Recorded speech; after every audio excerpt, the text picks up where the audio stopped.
The Whiskey Brothers podcast is intended for an adult listening audience. If you find yourself easily offended, I guarantee this will do it. They don't want no problem. Nah. From Houston, Texas, the Whiskey Brothers podcast starts now. Welcome, everybody. Look at you singing a duet with me. We're the Whiskey Brothers. We didn't get the dance for the They Don't Want No Problems. I know. Oh. Is your microphone on? He sounds a little low. So we're the Whiskey Brothers. Check. Trey Tutson to my left.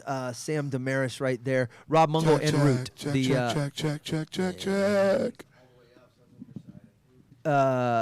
No. You're just literally dead. You're absolutely dead. Red. Microphones are for pussies. That's exactly what happened. So we did a live episode on Wednesday, and your microphone, you ended up having to do a cappella right there. Move over to Rob's seat for a second, and we sort this out. That'd be real simple. Trey's over here just showing off and flexing his microphone. He's like, right. me, just fucking working on. So we're reconstructing the studio since Wednesday and putting everything back together since we went mobile, and now you're here. Are you there? Boom. There we go. Okay, there. All right, okay. All right, talk to Smooth Trey off. Jazz 106. What's up, man? Brother, it's been You got a fucking Tommy Bahama shirt on. This is crazy. You look like. It's straight up. Yeah. I like this, man. You like that? It's Okay. it's black privilege. You know what I mean? We can wear whatever. We can wear anything. I was in Canada. There's a store called Winners, and Canada. my buddy Russia Brendan- Light. Yeah, That's what I call it. yeah, you know, America's What do you think? retarded cousin. Yeah. My buddy Brendan, he was in the store called Winners, and Okay. he saw on the rack. He goes, "That jacket is fucking hideous." And I go, "Are you ready to be pissed?" He goes, "What do you mean?"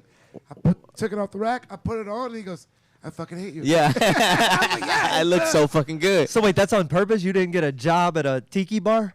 No, I wish. You're not carving bananas into dolphins on your off time? Look, bro, Texas cut that unemployment. I mean, That's all I'm asking. That's all I'm asking. Yeah. I'm just saying. I'm not knocking it. You look like. Am I coming through the audio good? Yeah, I can hear you. And you're probably fine back on your microphone too. I'm hoping. We should test it. We should tell you. I know. Don't get all comfortable on Rob's mic. Oh yeah. We're gonna, nobody wants to see. I mean, I do, but you know, I got snagged. Well, so we talk about. Oh my God, Rob is fucking drenched.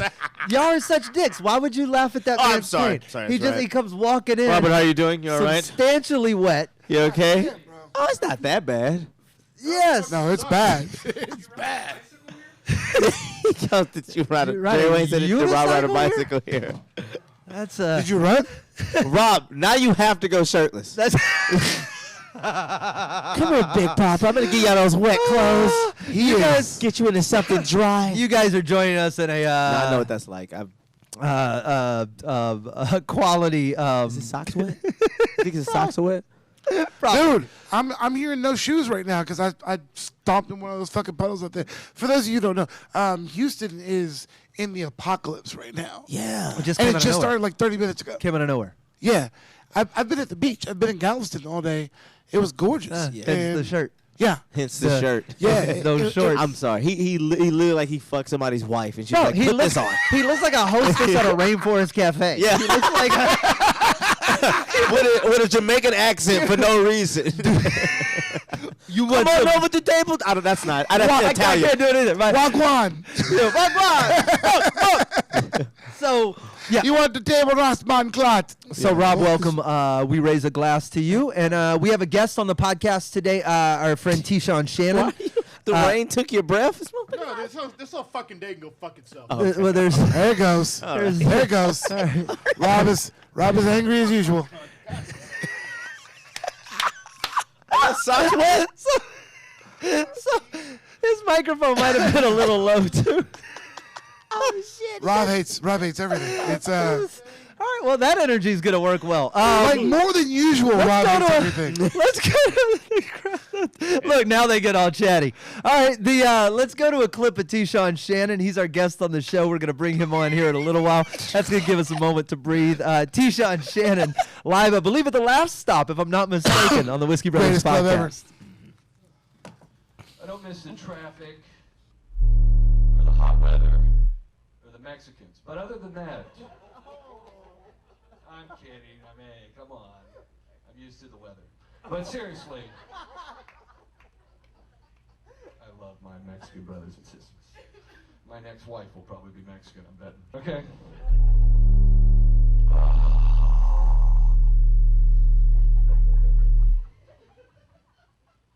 But what doesn't change? The Channel 13 News. Those are the same motherfuckers. When I was in like 4th grade, Ed Brandon came and talked to my school. He is still there. Marvin Zindler, how old is he now? 114? What are we saying? What are we guessing? He looks like a skeleton with a rubber glove pulled over it. He is Make some noise in that mic, Rob. de-evolutionizing before our eyes. Sam? That's how old he is. He's Okay, cool. turning back into a monkey. He is proof we came from apes. He can't walk erect anymore. He's growing a tail.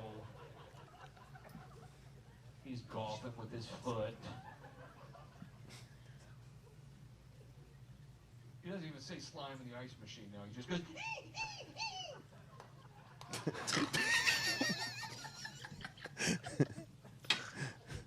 Ed Brandon looks old, man. You cannot do a bunch of blow and not expect to age a lot. Am I right? Welcome back to the Whiskey Brothers podcast. T. Sean Shannon will be on the podcast momentarily. That was at the Laugh Stop, the old Laugh Stop, the one we all remember and recall.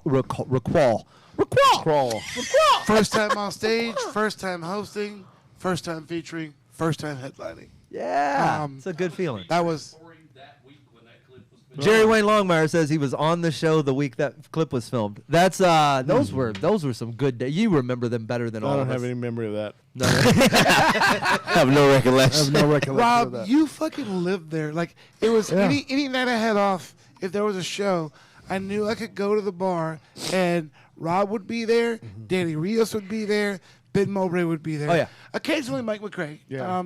He wasn't there. He didn't live there like you and Ben did. Yeah. But you and Ben were. Those are the fixtures. days. Those are Oh cool. God. Good. Well, to your wet shirt and the good old days and your smiling face being here, buddy. Yeah. I Can all lick dicks. Can we get a grin, Rob? Can I get a grin? Not right now. No. Not right now. You can get a Grinch. I had to park a mile fucking away because I'm in a fucking yacht. I can't drive. I can't park anywhere. Oh, you're driving that truck. Yeah, I'm driving that stupid fucking truck because people haven't fixed my fucking car yet. okay. And so I got to drive this stupid fucking truck that's a mile wide, and you can't park it anywhere in town. And it's a flood zone out We would have there. come and gotten you. No, it's. Would've it's a- sent it- would've I sent a was car. across the street for 45 fucking minutes, sitting over there waiting for this stupid rain to end. Whoa, you were waiting for the rain. I was to at the hit? restaurant up the street eating fucking fajitas, and the sky file. So you walked over from the restaurant. No, I parked over there because there's no. And I said, all right, well, I'll drive there.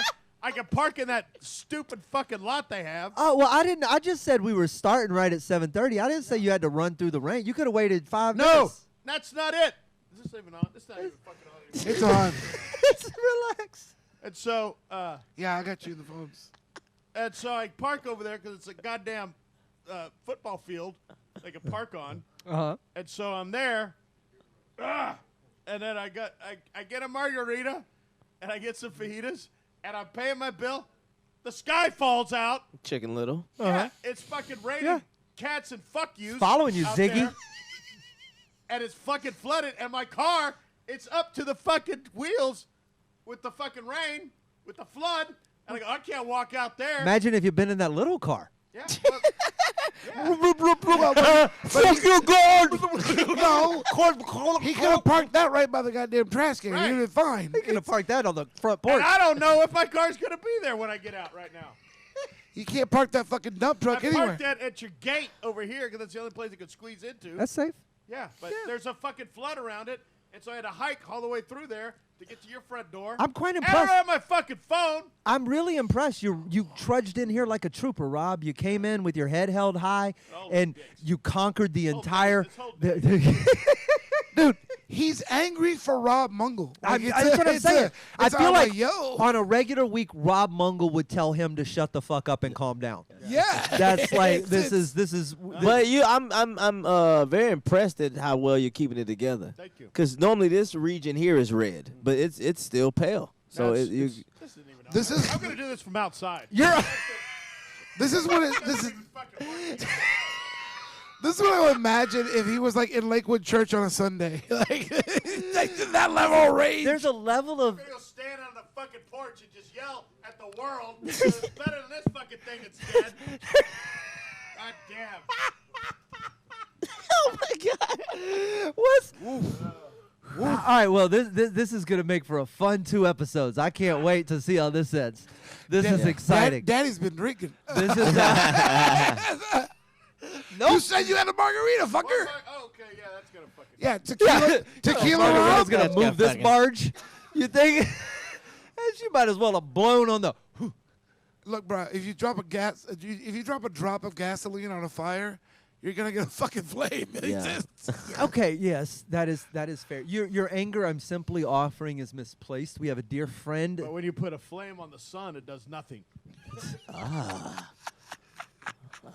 It's like one of those fortune cookies you don't quite understand. Mungle No, Stottle. he's Thanos. He's like, I'm gonna hit you with a fucking planet. That's he's as angry as a drowned cat, is what they said in the. They also say Cranky Rob is the best Rob, or at least the most entertaining. All right. Fuck you too. So that's we're happy you're here. We're happy you're okay. We're happy you're not drowned. You could have been. We don't. Can you swim? Fucking swim. Okay. I don't know. You don't believe. You don't believe in God. You don't. You, I asked it as a. I you asked hate it, a lot of things. I didn't so ask if just he was could walk on wondering. water. I asked if he could swim. One of those he doesn't believe in. So you're a decent swimmer. Oh, decent is a stretch, but Not like Olympics. You're not Matthew Broussard. no. But if you Or Matthew Broussard's girlfriend, who is the swimmer. if you fell off a boat, you would not be dead. That's all I'm offering up. Okay, I'm glad you're here. I'm glad you're. Can't sit here and fucking. Okay, yeah. Talk so I can go sort this. Yeah. Well, Oh, Sam. there he is. So my mic was gone when we God. started this.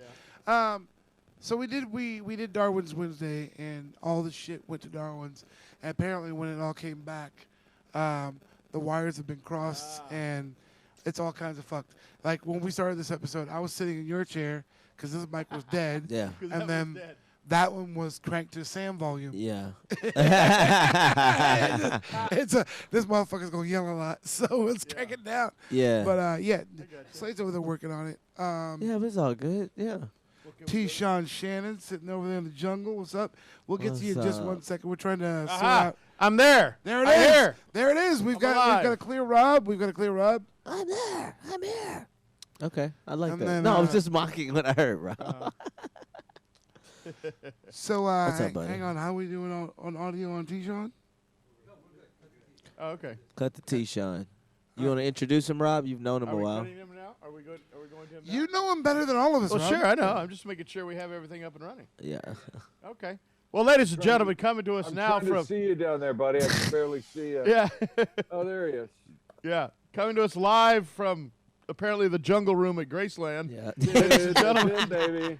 our good friend, former writer for Saturday Night Live, former writer for Arsenio Hall. Ah. H-Town legend. Please welcome T. Sean Shannon, everyone. Yeah. Woo. Yeah, man. I put a dip in. I was just about to say, you just put Put a a dip dip in. in. I thought he was eating chocolate. That I needed a dip, brothers. Come on, man. Yeah, Come that's, on. Skull, brother. Skull Brother number one. Skull Brother. I hate those twins. The I'm a Skull Brothers. skull man. Skull Brother. I'm a skull man. How have you been, T? What's been going Dude, I've on? been really, really good. Okay, that's all I got. I've been My God. How have you you sweated? know what? you know what? Yesterday was Father's Day, and I got a bunch of good food cooked for me. So I had a nice. good day. That's awesome. I also want to man. congratulate you from calling from Sam's shirt. Yeah. My Welcome. pleasure. Welcome. I'm in his pocket. Oh my God. T Sean, this is crazy. The pandemic has turned you into Gary Shanley. You look like Shanley like a mother. Like, I'm sorry. I don't. That's a compliment, right? Yeah, right? The man was a beast. That guy was brilliant. That guy was awesome, yeah. Yeah, was a not beast. Gary Shandling right now. Yeah, no. Yeah. Yeah. 1996, Gary Shanley. Yeah. How have you held up during the pandemic, T? What's what happened with you during that Yeah, time? okay, I guess. I was in a big bubble because my brother lives right across the street, so that bubble was always a little bit bigger than just me, my wife, and my daughter. But yeah, it worked out. I washed my hands way too much. My hands would get so chapped. I haven't used this much hand cream since college. It's been a while. Hello. You know, Hello. your brother, But- which brother lives? Is it the Pat, my brother Okay. Pat, Yeah, not the cop. Yeah, My brother, the cop, lives in Humble. Well, I ran into your brother, the cop, on Shepherd and Richmond. Yeah, I love it. he was at a gas station there, and I pulled into the gas station, and I thought it was Pat dressed as a actor for a role, but he's in the full cop gear, and I go, hey, you're T Sean's brother. And he goes, oh yeah, I am. And I was like, yeah, I know him from comedy. And he's like, okay. And that was it. He was like, No, okay. that's it. Yeah. Riveting. Yeah, it was a riveting story. But I was like, I remember you from all the other stuff. We saw you every day. And it was like, yeah, okay. Yeah, whatever. A man of few words. Yeah, he was a very few words. And so, Brother, I remember when I was 22 when I started comedy, and the Shannon family Christmas was Of just course. every year. was wonderful. Yeah, dude, we just always walked in and just watched you motherfuckers just crush. Yay. No, those were always fun.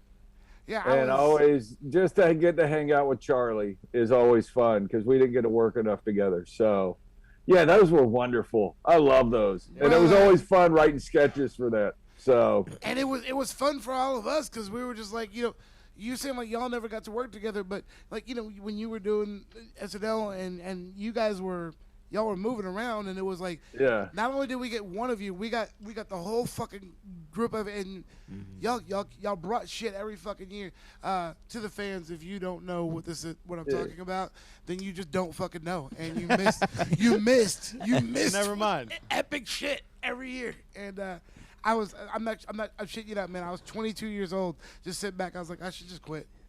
I should quit comedy. I was like, these motherfuckers just swinging, just pow, pow.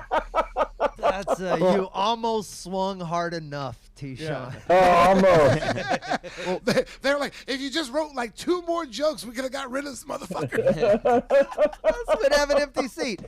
Well, we have we do the Whiskey Brother Christmas show every year. Yes. And that is in no small part directly ripped off from Yay. the Oh, Shannon Brothers. 100% stolen. Oh, that's wonderful. We just That's what it changed the should name. be. That's all we did. Should be. Yeah, we picked up the baton, baby.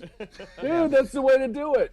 I love it. We're even doing your No, old that's sets. wonderful. It's I re- Go ahead. go ahead. No, go ahead. How long have you been a dad? She's 13, so 13 years or 13 I and almost 9 guessed months? that once he said 13. Yeah. Once he said she was 13, I had a guess. When did she turn 14? January. Will you January 8th. Oh, cool. Elvis's birthday. Will you still be a dad then? What? I hope so. What- Is it a dad what and have you count? heard? Well, I don't know if you can tell from my complexion, but I know guys that give up. They don't continue being dads. They go, bro, I got about 8 good years. I literally mastered being a dad. I'm not gonna get my doctorates in fathering. So and then they give up. I have about 8 Thank you, good Jerry. years in me, but I've only used like 4 of them. So that's fine for probably another 4. Got you, yeah. I mean, your name is black enough to stop being a dad. Like you see T Sean Shannon, you're like, yeah, you left your kids, right? This motherfucker, Every time you say his name, I just hear, I ain't fucking with you. Yeah. You little stupid ass bitch. I didn't get that last But part T either, didn't- T-Sean. Big Sean. As a rapper, Big Sean. Big T Sean Shannon. Hey T, didn't you actually get your job because at Arsenio because they thought you were a black guy? No, That's the Wayans lost a brother. job. I lost a job because they thought I was a black guy. I was, and it's not. Now that makes it sounds like they didn't hire me. No, the Wayans brothers went on to do their own sitcom, and the guy called me up, and we talked for like, hey, I just read your packet. It's super funny. I'm so excited. I would love. Oh, please, are you available? I go, yeah, I'm available. Okay, we're gonna get things in motion. And then he called me back like 10 minutes later, and he goes, hey, I just heard you're white. I said, yeah. And he goes, yeah, no, it's a minority hire. We had one spot, and it had to be a minority. And, dude, we were so excited. Your packet was so good. We were getting a bargain. And then we found out you were white. So the writers were already white? Here's the deal. The comedian in me is like, what a horrible story. But just privately, me and Trey are like, Oh yeah, we fuck fist that. bumping. But Totally agree. I'm just saying that the whole fucking staff was already white. Because I'm just saying, affirmative action words.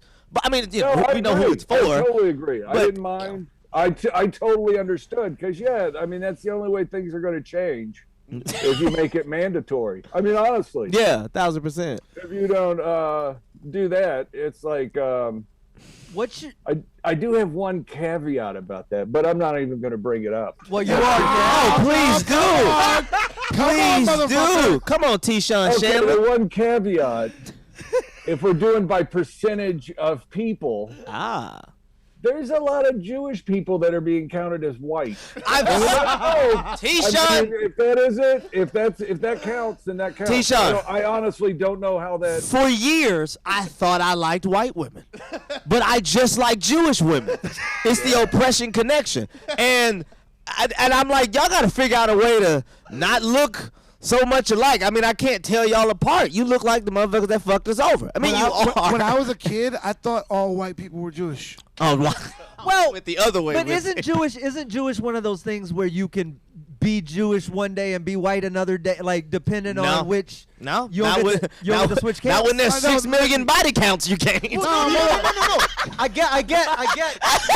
You answer. No, I'm just saying. The murder and the Jew and the murder and the oppression makes you what you are. Like, Right, but I mean it the way like Meghan Markle is black when it helps her, but she's Meghan Markle the rest of the damn time. You know Okay, what I mean? yeah. Like I got you. I got what you mean. I got what you mean. Hey, bro. But no. No, that was my point, though. That's my point. It's like if you're counting them as white, Is it a religion or a that race? doesn't count. That shouldn't count if they're like what 3% of the population. Well, on the planet. they're not white amongst y'all. They're white to us. But they are. Because we got to figure out a way to spread this shit out. You know what I mean? Now, in hiring practices, they are considered white. Yeah. That's my That's point. That's my point. I have When they get not a pulled up by the judgment, cops, they go just an home. observation. What are you, T. Sean? I'm white. I'm Irish, I guess. I'm just checking. Y'all know y'all shit. Catholic. Okay, I don't know my I'm, shit. I'm just trying to see what you are. I'm a baseball fan. I don't know how you want to label me. I'm not for anything. Oh, that makes you white as fuck. I'm a sit-down pisser. He's just naming all his If characteristics. you're a baseball fan, you're either white or Dominican. Oh yeah, 1000%. So you might want to claim that on your taxes, Dominican. The T. Sean, you've written and rewritten and been part of a ton of projects. I'm always curious. What's your favorite line or bit that you've kind of snuck in that you didn't think was gonna make it all the way to the final product? Is there ever like something, either an SNL sketch or something in some of the scripts you've rewritten where you were like, you know what? Okay, here's one that this is the one that comes off because I love the term, and I wrote this sketch, and we were doing rewrites for it or whatever, and it was Vince Vaughn this was on Saturday Night Live, and he goes. I got to go take a grumpy, which that's one of my favorite expressions. Grumpy. And so I snuck that one in, and that was nice.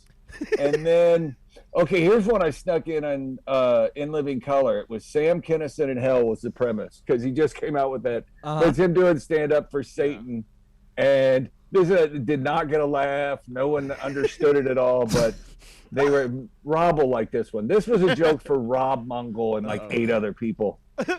They were coming from the Lee Atwater room in hell. And Lee Atwater was this horrible political strategist. Oh. And he had just died. And I had that line in there. And nobody in the crowd for In Living Color got it.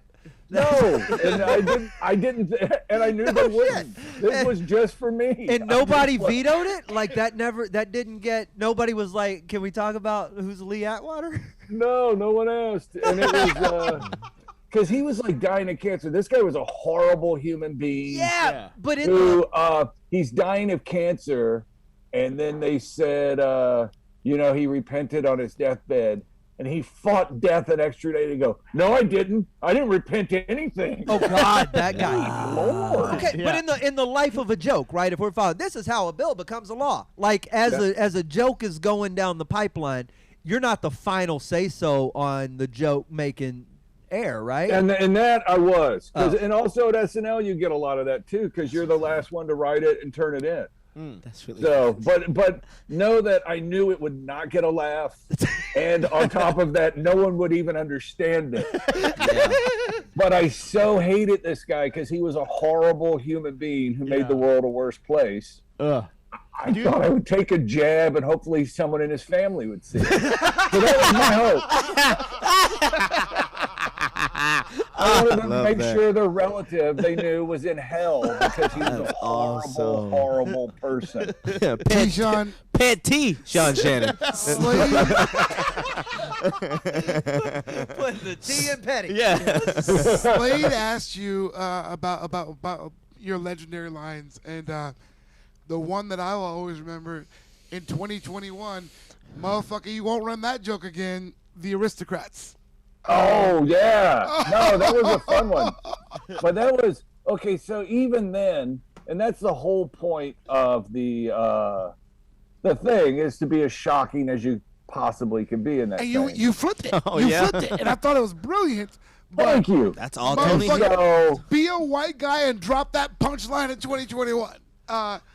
So I go to the premiere. They have the premiere, and I walk in. And so Penn and Teller are the ones who were producing the film. I watched it. That was 2005. I was there. Yeah, I was there in Montreal. Yeah, and so they're all their editors and people who worked on the film are there. And I walk in the premiere, and this was in LA, the premiere I went to at LA. Yeah. And like all the editors and stuff who are doing it, they're turning around going, "Hey, that's T Sean. There's T. Look, that's T Sean." Emery edited that film. I remember because he did that. So all the people that worked knew me, and so this is a film where literally the premise is about incestual rape. Yeah, it's among this family. Yeah. So for the uninitiated, and how graphic you can get and talk about this. Literally raping of children. For the uninitiated, let me give the bookends, the donut to the bit. The Aristocrat, and you can go back and watch the documentary. There's legend. Every comedian you can even imagine plays some role in the film. But the premise is that a family goes into a casting director, and they go, "We have a show." And the casting director goes, "What's the show?" And then then all hell breaks loose. The course of the next however long, the comedian fills in the center of the donut, and then on the backside, the casting director goes, "And what's that called?" After all of this heinous stuff has been laid out, and the punchline is the Aristocrats, which, when the joke was written, was a juxtaposition on the heinous stuff that had been said, and the Aristocrats would be the last thing you would call it, and it's not really a funny joke except for the middle part, and that's what's indulgent, and that's what the documentary was about, and that's what leads us to your take. It's part of the comedy. What? I'm sorry. Wendy Liebman tried to do the same thing you did, but her punchline was, and while her punchline was vulgar, it did not hold a candle to yours. I'm so lost because now I don't remember T-Sean. So I'll tell the version. I can't say that anymore. But you could say this almost back then. I'll deliver the punch. Just let him tell the joke now as he. So literally, the joke I tell the version of is it's 3 women of color who come in, and one plays a maybe something by Brahms, and another one is doing a painting by De Croix, and the other one is reading sonnets by Shakespeare. Oh, that's amazing. What do you call your act? And then they say, The nigger cunts. oh my God. So, and quickly, as you will note, it's followed up by me going, but of course you can't say that because those are the two worst words in the English language. Those are pretty bad. So I'm at the premiere. Shit. I'm at the premiere and people are dying laughing at children being raped because they've understood the premise. Yeah. They've bought the premise that it's like, and then it's lubricant because I'm using blood, Gilbert Cosby or whatever. It's terrible. Shit, yeah. And it's like the most heinous things.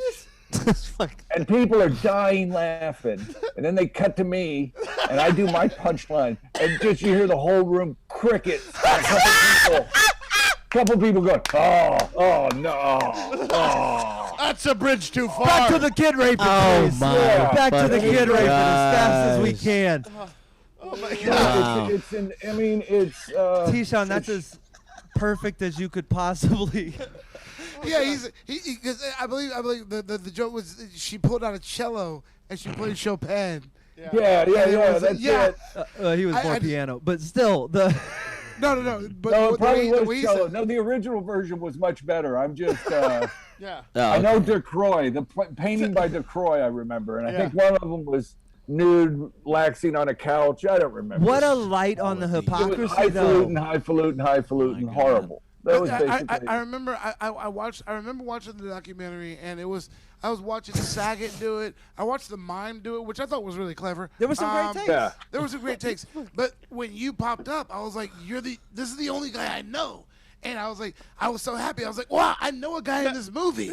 And then when you were doing the setup, you were talking about the cello and you were talking about De Croix, and I was like, great. The one guy I know is fucking tanking it. Like, I was like, the one guy I know in the movie, his joke sucks. And then you got to the punchline, and I was just like, yeah, that's how Houston does it, baby. Houston nigger cuts, yes. Oh God. Little known fact, that was the original name of the Astros. Yeah. I did know that. Yeah. They did a fan poll, and that's what they Shit. came up with. Let's be honest. It was gonna be. They settled on Tennessee Titans. it was gonna be.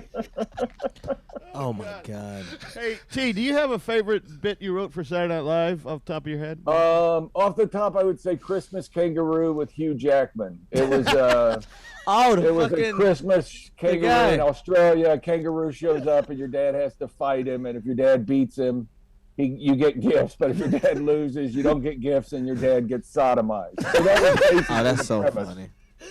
And Hugh Jackman did it, and he loved it. Like, he Yeah. was crazy about it. And then they kept burying it at the end of the show, which that's how they can drop sketches if they put you in the back of the show. And then Might not make it. and I had to tell Hugh Jackman, I go, dude, they're going to try to screw us and say there's not enough time. So right after update, because they always have a meeting right after update or during update in the music act to determine what the second act is going to be. Because the show's usually 5 to 8 minutes long. And Hugh Jackman's big enough to have some say so. Like, let's do the Yeah. bit with the kangaroo buggers The with host dad. has a lot of power, even if it's not a big name host. The host has a lot of power to what I want to do and what I Yeah, don't. that's why John And I Mulaney told did him- all his sketches that they scrapped. He just, I swear to God. No, and I told him, I go, dude, they're going to try to cut it. And every time Lauren would say, well, why don't we? And he goes, we're doing this, though. Just so we know, we're doing this. So you go, whatever the next, No, of course. yeah. okay. whatever the next sketch is, just answer the door and make a kangaroo be there. Well, Care if it's the Californians, motherfucker. Make it a kangaroo and your Christmas. T-Sean, you were saying it was Hugh that was like, we're doing this. He was advocating Yeah. for it? Yeah, Hugh Jackman and Lauren liked it and it made the list or whatever. But no, Hugh Jackman loved it. Like, his wife showed up probably Friday night. And Is she hot or white hot? No, she's older. She's she's older. She's a really cool lady, really groovy lady. Something really sexy about her. But because she liked my sketches, that's why, you know. Makes everyone more attractive. But no, Everybody did just answer that question like, that comedian's a really nice dude. Yeah, that's what they did. Yeah, this lady has a lot of money. That's all I'm gonna say. But she comes a up fluid to me, bitch. You're T Sean, the kangaroo, right? So he had talked about it at home. So I was like, yeah, man, that's me. I'm T Sean. That's literally how he came. T Sean. Kangaroo sketch. Kangaroo sketch. That's awesome. T Sean Shannon. What are you working on now? Anything? Kangaroo sketch. I'm writing a couple different things. I was writing this kid's space novel, but I read something like a guy made fun of novels. Jack Handy wrote this piece in the New Yorker about the opening line of his novel, and it was basically paraphrasing the opening line of my novel. So they just crushed my No, T Sean. Oh, no. Let me kick you back into that river, dude. Let me read it. I want Oh, to finish that. It's scattered. No. I will let you, dude. I will let you read. Promise it. me, promise you won't be disconcerted by some bullshit, Jack. Whatever. Anyway. T Sean, can you just No, make I'm a? not disconnected, dude. No, it's brilliant. So the opening line was, It was a dark and stormy night. Get the fuck out of here.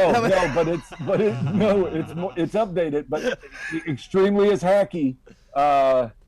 He woke up that morning, not knowing he was getting ready to have the greatest adventure of his life later in this book. And that was basically mine. Was you wake up at 6:30 a.m. on your, and it's your last day on Earth. So it's written in second person. That's my one of my gimmicks I'm going with. But yeah, you wake up at 6:30 a.m. Second on your person last is day hard. on Earth. That's a bold move in its own right. But also, if you're writing it for that demographic, that's the right choice. That's the shit that hooked me when I was in that demographic. Also, the big thing it taught me right now is that I was overly writing for that. Okay. You know, and it was like You weren't trusting yourself to tell. You got to trust yourself. You got to trust that they're smart enough to understand some grown-up stories, right? Yeah, no, you got to trust that and make it like Wonder. That was a great book and really well done about the kid who had the disfigurement. Yeah. Dude, so clever, such a fun read, and mine was too nice. And so here's the thing I'm doing now, and I will go back and change it, but it's just to get the freedom of it and the spirit of it going. Is all right shit and whatever. I'll put curse words in it and I'll change them later, but it makes it easier to keep the flow going. So no, the actual article really just blew my mind apart. It took off a lot of chains. Good. That I self-inflicted. Good. Self-inflicted chains. Well, T Sean, I pull for your success. I like your I love everything you write, so I'm always interested to see what you're up to. We always say we should collaborate. And even if it's just a Christmas show and you come out and just let's do it. I would love to do that. Jam. I think it would only be apropos if we did a Whiskey Brothers Christmas that incorporated some of what happened with the Shannon. Okay. And you would be welcome to our family because, you know. Let's do that. Let's do that this year. I'm in. Done and done. Sounds like a plan. T Sean Shannon, our friend and guest on the podcast. Thanks for being here, bud. Thank you, guys. I'll see you later. For sure. Bye. We are. That is so funny. He was literally here in your shirt. That is just. Yeah. I couldn't stop. It was blending together. It was very weird. Like both of you with like ferns today. Fucking scene from Big Lebowski. That's. Donnie. How is it taking us this long to incorporate that? Right. We should make that so. Yeah. This year will be the last year that there's Everybody gets stuff going. I mean, he was out in L.A. and New York for a while. Well, this year none of us have anything going on in our lives, so there you go. We'll do that. Yeah. Hopefully we will by December, but probably Yeah. probably. That's I'm gonna pour another round of shots. We should probably put this one in the can. We have a second episode to do, and we have lots of ground to cover.